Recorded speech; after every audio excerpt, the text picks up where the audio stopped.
আমার মাকে একদিন নিয়ে যাবে, সেজন্য আমাকে আইসিইউ থেকে নিয়ে গেছে, অক্সিজেন খুলে দিছে। আমার আমার আমার মাকেও নিয়ে যাবে একদিন, আমার মাকেও নিয়ে যাবে। আমি কেমনে থাকবো? আল্লাহ নিও না, আমার মাকে নিও না।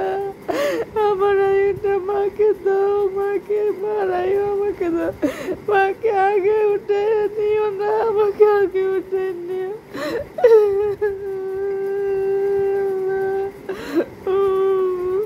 আল্লাহ আল্লাহ রহমত করেন। আমার সেজন্য আমাকে আইসিইউ থেকে লাইফ সাপোর্ট